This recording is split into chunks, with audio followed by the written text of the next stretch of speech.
You now know that if a beam is laterally supported across its entire length, that it will yield in a plastic moment fashion.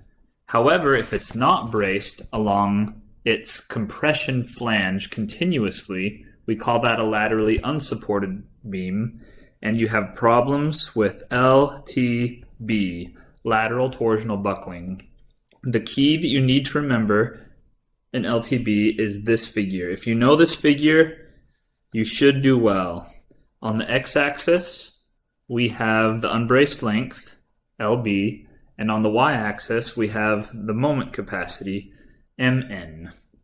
And you get something that looks like this, where this section of the graph corresponds to the plastic moment, MP, and the rest of the graph corresponds to lateral torsional buckling.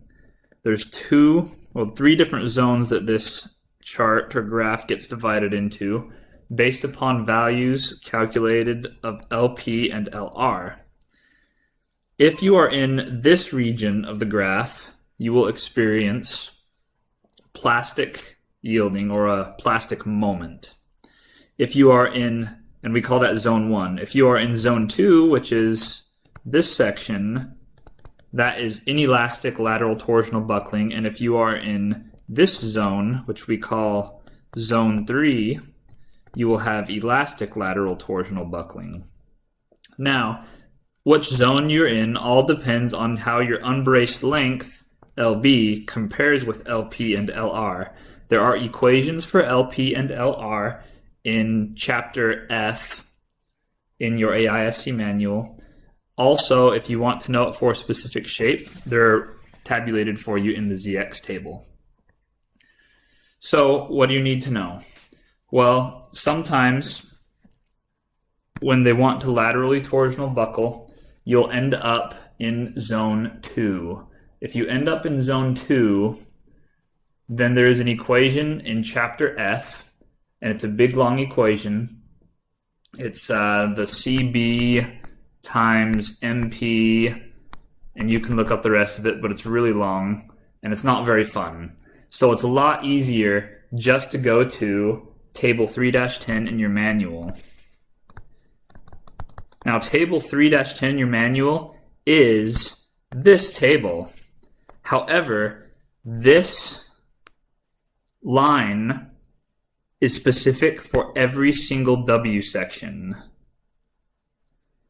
That table, essentially, or Table 3-10, has graphed for you every single line corresponding to every single W shape, which is awesome because if you have your unbraced length, you can go into this table and you don't even need to calculate LP and LR. You can just go into this table and go up.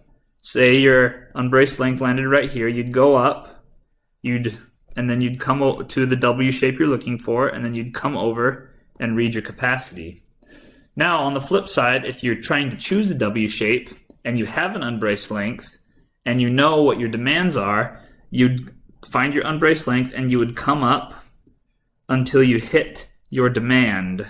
Say your demand was here and you needed at least that capacity, and then there would be some lines above it in the ZX table, all these different lines, and you would read the closest solid line above the point that you find, and that will be the shape that works for you. Now, it's important in this table that you know that CB equals 1 and FY equals 50 KSI. If you can't use the table if FY is not 50 KSI. You can still use the table if CB is not equal to 1, but you're going to have to be very careful with how you use it. If CB is equal to something greater than 1, it's actually going to shift this curve up. So it'll end up looking something like this, right? But we know that you can never get above this this plastic moment right here. So really, you'll be capped, and it'll look like this. It'll be this section right there, and that'll be your new line. You just have to make sure you multiply it by CB. If you have any more questions on that, please come to office hours, and I hope this has been a good review video for you.